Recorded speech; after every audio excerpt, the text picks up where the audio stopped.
Hello दोस्तों, कैसे हो? बढ़िया हो सारे? फर्स्ट क्लास चंगे? ठीक है।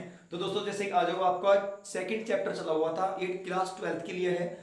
क्लास ट्वेल्थ का जो इंडियन इकोनॉमी डेवलपमेंट है उसका चैप्टर नंबर सेकंड चला हुआ था, जिसका नाम था 5 ईयर प्लान्स, पंचवर्षीय योजनाएं। इसका लास्ट पार्ट अपलोड कर रहा हूँ आज। ये बिल्कुल लास्ट पार्ट है। इससे पहले मैंने सारे पार्ट अपलोड कर दिए, फुली अपलोडेड है।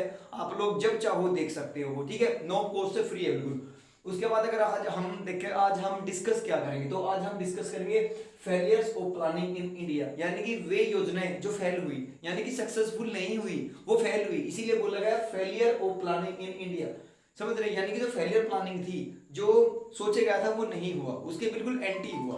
तो वे सारी चीजें आज हम देखेंगे। जैसे कि पहला टॉपिक है, यहाँ पे 5 टॉपिक है, 5 पॉइंट है आपके। ये 5 पॉइंट आपको ध्यान रखने हैं। ये फेलियर पॉइंट है, जो फेल हुई, पास नहीं हुई है, ठीक है। अब देखो क्या क्या हुआ था। सबसे पहले अगर बात करें एडजेक्टिव, ठीक है, एब्जेक्ट पॉवर्टी। एब्जेक्ट पॉवर्टी की मतलब होता है, एब्जेक्ट पॉवर्टी का मतलब होता है अनियंत्रित गरीबी। क्या होता है? अनियंत्रित गरीबी। एब्जेक्ट पॉवर्टी का मतलब अनियंत्रित गरीबी, यानी कि गरीबी इतनी ज्यादा थी उस टाइम पर, बहुत ज्यादा थी। कब? अगर हम देखें 1951 के समय, यानी कि पंचवर्षीय योजना जब प्रथम हुई थी, फर्स्ट 5 ईयर प्लानिंग 1951 में हुआ था। तो 1951 में जो प्लानिंग हुई थी वो कब हुई थी?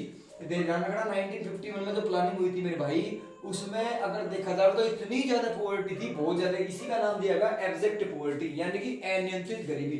सर कितनी थी? तो उस टाइम के लगभग 21.9%, यानी कि 21.9% लोग जो थे वो बिलो पॉवर्टी लाइन, यानी कि बीपीएल कार्ड वाले थे, यानी कि बीपीएल लाइन से भी नीचे के थे। बीपीएल का मतलब होता है बिलो पॉवर्टी लाइन, यानी कि गरीबी रेखा से नीचे के थे। कितने परसेंट? 21.9%, यानी कि 21.9% जो लोग थे उस टाइम पे वो बीपीएल से भी नीचे के थे, यानी कि बीपीएल कार्ड थे। बीपीएल कार्ड का मतलब समझते हो ना, वो पीले पीले से कार्ड आते हैं उनसे, येलो कलर के। बीपीएल की फुल फॉर्म होते हैं बिलो पॉवर्टी लाइन, यानी कि गरीबी रेखा से नीचे थी। कितनी जनसंख्या? 21.9। उसके बाद आपका poor are lived in India, यानी कि टोटल वर्ल्ड के 50% गरीब लोग, टोटल वर्ल्ड के 50% गरीब लोग कहाँ रहते हैं? इंडिया में रहते हैं। यानी कि भारत के अंदर 50% लोग तो इतने ज्यादा है, पूरे विश्व में सबसे ज्यादा गरीब लोग इंडिया में रहते हैं। कितने परसेंट? पूरे ऑल वर्ल्ड के 50% लोग इंडिया में रहते हैं। अब देख लो कितना बड़ा बेरोजगारों का देश है और गरीबी कितनी ज्यादा है यहाँ पे। उसके बाद में सेकंड पॉइंट है हाई रेट ऑफ इन्फ्लेशन, ठीक है, इन्फ्लेशन। तो हाई रेट ऑफ इन्फ्लेशन का मींस क्या होता है? यानी कि हाई रेट, यानी कि महंगाई जो थी वो लगातार बढ़ती गई, महंगाई कम नहीं हुई बिल्कुल भी। इसका इन्फ्लेशन का मतलब होता है महंगाई, ठीक है। तो हाई रेट ऑफ महंगाई, यानी कि जो प्रोडक्ट थे उनकी कीमतों में लगातार वृद्धि हुई, महंगाई का दौर बढ़ा। तो कई बार सोचेगा कि महंगाई को घटाएंगे, महंगाई को कम करेंगे, महंगाई को कम करेंगे, लेकिन हुई नहीं। ठीक, इसीलिए ये फेलियर प्लानिंग के अंदर रखी गई है, हाई रेट ऑफ इन्फ्लेशन, यानी कि महंगाई। उसके बाद में point number third, unemployment crisis. Unemployment crisis का मतलब होता है अनएम्प्लॉयमेंट बेरोजगार, और क्राइसिस का मतलब यानी कि संकट, यानी कि बेरोजगारी का इतना ज्यादा संकट पैदा हुआ देश के अंदर, ज्यादा से ज्यादा लोग बेरोजगार हो गए, लोगों के पास में रोजगार नहीं था, एम्प्लॉयमेंट नहीं था।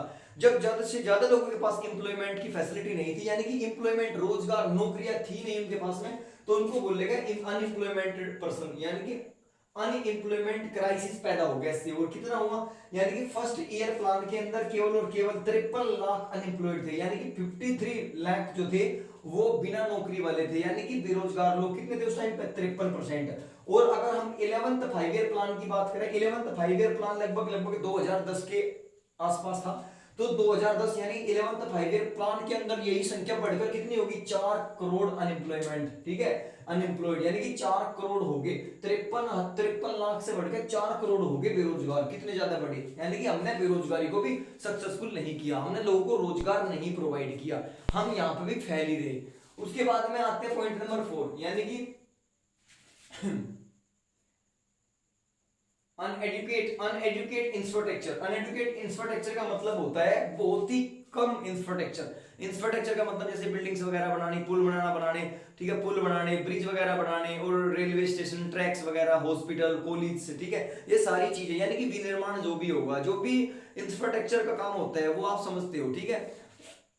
यानी कि अनएडुकेट की अगर हम बात करें दोस्तों, तो इसका होता है अपर्याप्त मात्रा में। अनएडुकेट इंफ्रास्ट्रक्चर यानी कि अपर्याप्त मात्रा में, इतने पर्याप्त मात्रा में, यानी कि इतनी संख्या में हमारे पास में इंफ्रास्ट्रक्चर नहीं था, अगर देखो क्या होगा भाई, ज्यादा से ज्यादा इंफ्रास्ट्रक्चर का कार्य होगा तो क्या होगा, ज्यादा से ज्यादा इंप्लॉयमेंट मिलेगा। इंफ्रास्ट्रक्चर कम होगा यानी कि निर्माण कार्य कम होगा तो कम रोजगार मिलेगा। इसीलिए यही हुआ कि इंफ्रास्ट्रक्चर जो हुआ वो बहुत ही स्लोली स्लोली चला। इसका मतलब इसको बोला गया इनएडुकेट इंफ्रास्ट्रक्चर। इनएडुकेट इंफ्रास्ट्रक्चर का मतलब होता है अपर्याप्त मात्रा में इंफ्रास्ट्रक्चर, यानी कि पर्याप्त मात्रा में नहीं था। उसके बाद 5वां नंबर है स्क्विड, ठीक है। स्क्विड डिस्ट्रीब्यूशन को बोलते हैं जो इनकम होती है उस इनकम को बराबर बराबर यानी कि इक्वलिटी में बांटना। तो यहाँ पे लिखा है या भाई स्क्विड डिस्ट्रीब्यूशन का मींस होगा अनइक्वल डिस्ट्रीब्यूशन ऑफ इनकम, यानी कि जो इनकम थी वो इनकम का जो बंटवारा था वो भी सही तरीके से नहीं हुआ। क्योंकि अगर एक गवर्नमेंट एम्प्लॉय काम करता है पूरे दिन तो उसकी जो सैलरी होती है पूरे दिन की वो होती है 800-900 रुपए करीब, और अगर प्राइवेट आदमी कोई काम करता है तो उसकी सैलरी होती है 250 रुपए पर दिन, यानी कि कितना अंतर हो गया सैलरी में भी, और बल्कि प्राइवेट के अंदर काम ज्यादा करना होता है। इसीलिए तो जो डिस्ट्रीब्यूशन है इनकम का जो डिस्ट्रीब्यूशन है वो भी सही तरीके से नहीं हुआ। तो हमारे पास ये 5 पॉइंट्स है जो फेल रहे, जो बिल्कुल भी सक्सेसफुल नहीं हो पाए। कौन कौन से? एक तो एब्जेक्ट पोवर्टी का मींस होता है अनियंत्रित गरीबी, गरीबी बहुत थी। 21.9% लोग जो बीपीएल कार्ड वाले थे, और पूरे वर्ल्ड के पूरे संसार के 50% लोग इंडिया में निवास करते हैं। देखो कितना गरीब देश है भारत। उसके बाद है हाई रेट ऑफ इन्फ्लेशन। तो हाई रेट ऑफ इन्फ्लेशन का मतलब होता है ज्यादा बड़ी क्या जो महंगाई होती है, महंगाई दरों में वृद्धि, यानी कि महंगाई में वृद्धि। उसके बाद इस महंगाई को भी हम कम नहीं कर पाए, लगातार महंगाई बढ़ रही। उसके बाद थर्ड पॉइंट है अनएम्प्लॉयमेंट क्राइसिस, यानी कि बेरोजगारी संकट। बेरोजगारी का संकट जो होता है, बेरोजगारी का संकट यानी कि फर्स्ट जो 5 ईयर प्लान हुआ था 1951 में, उसमें केवल और केवल 53 लाख अनएम्प्लॉयमेंट पर्सन थे, यानी कि 53 लाख लोग ऐसे थे जिनके पास कोई भी रोजगार नहीं था। और अगर हम बात करें 11th 5 ईयर प्लान की 11वीं पंचवर्षीय योजना की, तो उसमें संख्या बढ़कर कितनी होगी 2010 के लगभग, तो ये 4 करोड़ अनएम्प्लॉयड हो गए, यानी कि 4 करोड़ लोग हो गए अब जिनके पास में कोई भी रोजगार नहीं था। ठीक मेरे भाई। उसके बाद नेक्स्ट आता है क्या, अनएडुकेट इंफ्रास्ट्रक्चर। अनएडुकेट इंफ्रास्ट्रक्चर का मींस होता है क्या, अपर्याप्त इंफ्रास्ट्रक्चर, यानी कि अपर्याप्त निर्माण कार्य। तो अपर्याप्त निर्माण कार्य का मतलब है इतना ज्यादा इंफ्रास्ट्रक्चर नहीं था, बहुत ही कम था। जब इंफ्रास्ट्रक्चर कम होगा तो क्या होगा, लोगों को एम्प्लॉयमेंट भी कम मिलेगा। अगर इंफ्रास्ट्रक्चर ज्यादा हुआ तो लोगों के पास में रोजगार के अवसर भी ज्यादा ही रहेंगे। ठीक है, ये यानी कि अपर्याप्त मात्रा में था, बहुत ही कम था। उसके बाद में स्क्विड डिस्ट्रीब्यूशन का मींस होता है अनइक्वल डिस्ट्रीब्यूशन ऑफ इनकम, यानी कि जो इनकम है उसका भी डिस्ट्रीब्यूशन हम सही तरीके से नहीं कर पाए।